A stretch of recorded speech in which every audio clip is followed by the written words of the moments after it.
welcome to the deep dive. Today we're venturing into, well, a pretty shadowy kingdom, the one ruled by Hades. Right, and maybe put aside those simple, cartoonish images you might have. Exactly. We've got some great sources here. The Oi Project, World History Encyclopedia, Ancient Grandeur's piece on his true power. Uh-huh. And our mission really is to get past that basic God of the Dead label. Yeah, to unpack the complexities, Yeah. his actual role, his power, why he gets such a bad rap sometimes. Okay, let's get into it. Let's do it. So, Hades, king of the underworld. That's kind of the starting point, isn't it? All the sources agree on that. Absolutely, undisputed ruler down there. His turf. And Ancient Grandeur makes a good point. Even Zeus wouldn't really mess with him in his own realm. Which tells you something, right, about the kind of inherent power in that position. I mean, everyone ends up there eventually. It's inevitable. It really is. And the location is always described as being, beneath the earth. Definitely separate from Olympus. Whole different vibe. And our sources detail the key spots, right? Mm-hmm. The river Styx. And Lethe. The river of forgetfulness. Imagine that. Oof. Yeah. And Charon the ferryman. Needs his coin, the obol, Yeah. placed in the mouth. It really shows how important those rituals were for passage. And then there's Cerberus, the guard dog. Usually 3 heads, but the Oi Project mentions Hesiod saying 50. 50 heads. Seriously. Yeah, maybe the idea of how terrifying the underworld was just grew over time. Who knows? Could be. And getting past Cerberus isn't the end. Then comes the judgment. Right, by Minos, Rhadamanthys, and Iacchos, sorting the souls. The good ones go to the Elysian fields. Sounds nice. Pretty blissful, yeah. You could even drink from Lethe there to forget the bad stuff from life. A kind of release. Exactly. But then there's Tartarus for the really wicked. Yeah, Ancient Grandeur stresses Hades' role here, guarding the laws, keeping the balance. And those famous figures in Tartarus, Sisyphus pushing the rock, Tantalus being forever thirsty. World History Encyclopedia mentions them too. They weren't just random bad guys, were they? No, they represented, like, specific sins against the gods. Hubris, disrespect, cautionary tales. Right. But it's important, isn't it, that the underworld wasn't all torment? Absolutely crucial. That's often missed. Tartarus was for the extreme cases. For most people. It was just the end, the Yeah. final stop, the rituals, the judgment. It was about cosmic order, not necessarily punishment for the average soul. Okay, now for something a bit different, Hades wasn't only about death. No, this is fascinating. He was also Plouton, the god of hidden wealth. Or Dis, as the Romans called him. Uh-huh. Both Theo Project and Ancient Grandeur talk about his connection to fertile soil, where crops grow. Agricultural wealth. And also the precious metals hidden in the earth.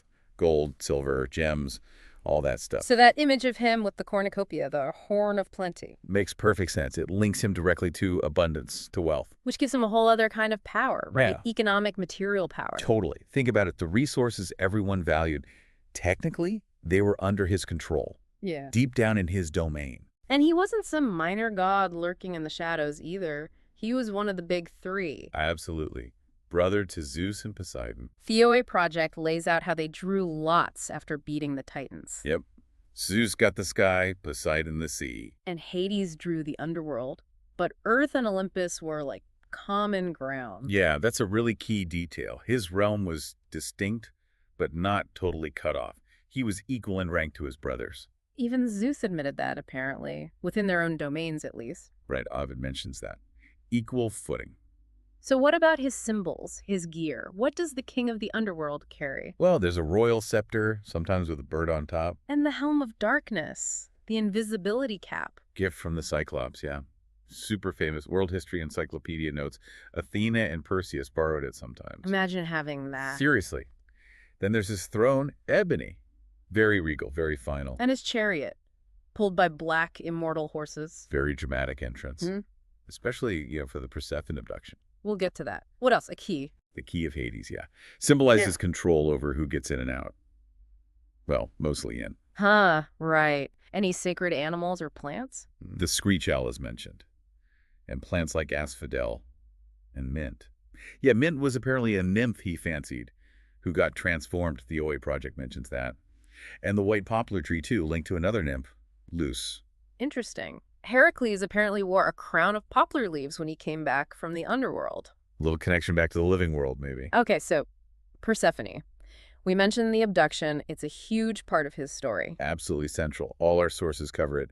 He wanted her as his queen. Got Zeus's permission, kind of sneakily, without telling her mom, Demeter. Right, and then just took her Yeah. while she was picking flowers. Not exactly a smooth courtship. It definitely highlights the forceful side of Hades Yeah. and Demeter's reaction, her grief. Caused that massive famine, right? Shows how important Persephone was. Totally.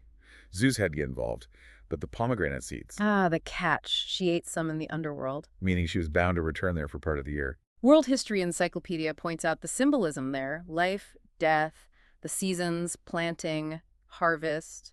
It's a really powerful myth explaining those fundamental cycles. So let's talk about his character overall. The Oi Project calls him fierce and inexorable. Which definitely explains why people were, pretty scared of him. Ancient Grandeur mentions he's often seen as the villain, but was he actually evil? That's the big question, isn't it? He was feared, for sure, but also known for being just, impartial with the dead. He kept the gates locked. Tight Plouton is the gate closer. Yeah, the Project mentions that name. But maybe it wasn't about being mean, just about maintaining order, keeping the dead, dead. Preventing chaos. Exactly.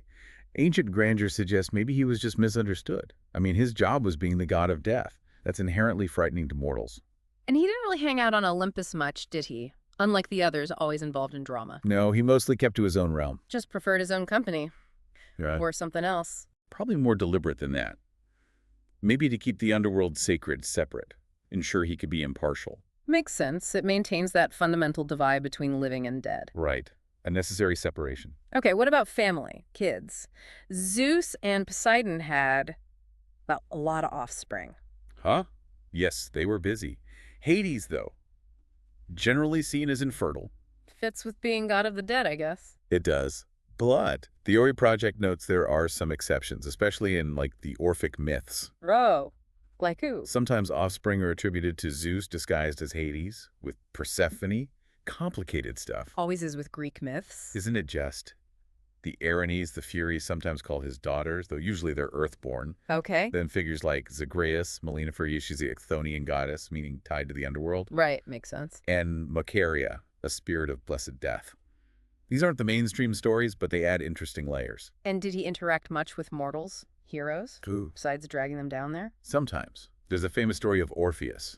Trying to get Eurydice back with his music. Yeah, and Hades and Persephone were actually moved. They agreed to let her go. Was that one condition? The fatal condition. Don't look back. Which, sadly, It did. Gosh. shows maybe a flicker of compassion from Hades, but within strict rules. Then there's Heracles. He seems to have crossed paths with Hades a few times. Definitely. Heracles wrestled Minoes, Hades' cattle guy. And didn't he have to fetch Cerberus for one of his labors? Yep. Hades allowed it, but Heracles couldn't use weapons. Had to wrestle the dog. Intense. And the Oi Project mentions Heracles even fought Hades over Alcestis and wounded him once at Pylos. Wow. Heracles really pushed boundaries. He certainly did. And Sisyphus, the guy who tricked death. Right. He somehow convinced Hades, or maybe Persephone, to let him go back topside temporarily. To sort out his wife for not doing the funeral rites? Something like that. Right. And surprise, surprise, he didn't want to go back down. Can't blame him. What about Persephone and Theseus? Ah, the ones who tried to kidnap Persephone. Bad idea. Very bad. Hades trapped Pirithous in a stone chair forever. Theseus got stuck too, but Heracles busted him out later. So, Hades had his limits. Don't mess with his wife. Don't cheat death too much. Pretty much. And don't try to empty his kingdom, like Asclepius the healer did. Oh, yeah, bringing people back to life. Hades complained to Zeus, basically saying Asclepius was shrinking the number of the dead. And Zeus. Struck Asclepius down with a thunderbolt. Protecting the balance, I guess. There's also that story about Thebes and the Coronides. Hades sent a plague. He and Persephone, yeah. Apparently it was appeased by the sacrifice of the Coronides, who then got turned into comets. Weird mix of wrath and celestial transformation. Greek mythology for you. So, given all this, did people actually, worship Hades? Seems unlikely. Surprisingly, yes. Maybe worship isn't quite the right word, but he definitely received rites. Oh. Both the Oi Project and World History Encyclopedia mention temples and sacred spots in Greece and Italy. Elis, Pylos. A temple just for Hades? Yeah, the one in Elis is apparently only open once a year. Very exclusive. What were the sacrifices like? Usually black sheep. And importantly, people had to turn their faces away when making the offering. A sign of Respect or fear? Probably a bit of both. Recognizing his dark, unseen domain, and invoking him involved striking the ground. Direct line to the underworld. Exactly. And when artists depicted him, what did he look like? Always scary. Not always terrifying, but generally mature, bearded, regal, kind of like Zeus and Poseidon, but gloomier, darker features. Makes sense. And often with his symbols. Yeah, the scepter, maybe a two-pronged spear, the key, the cornucopia sometimes, and definitely Cerberus hanging around. Often shown on his throne or with Persephone in the chariot. Those are common depictions. Okay, so let's zoom out. What's the big picture significance of Hades? Why does he stick around in our imagination? Well, fundamentally, he represents that universal fear of death, the unknown afterlife. Right. His whole role is about maintaining that absolute boundary between life and death. He provides a kind of grim stability in the cosmos. And the wealth connection adds another dimension. Totally. Links him to the Earth's resources. And his stories, even the tough ones, they tell us a lot about how the ancient Greeks thought about justice, fate, mortality. So wrapping it up, Hades is way more than just the spooky god of the dead. Definitely. King of the underworld, yes, but also god of wealth, one of the big three power players. A complex figure, fierce, just maybe even a bit misunderstood. Exactly. His power wasn't just over souls. It was tied into the Earth's riches and the whole cosmic order. A major, major figure. So here's something to think about. When you consider this richer, more complicated Hades, what does his enduring presence in myths really tell us about how we, as humans, grapple with death, with wealth, and maybe with those big, unseen forces we feel shape our lives?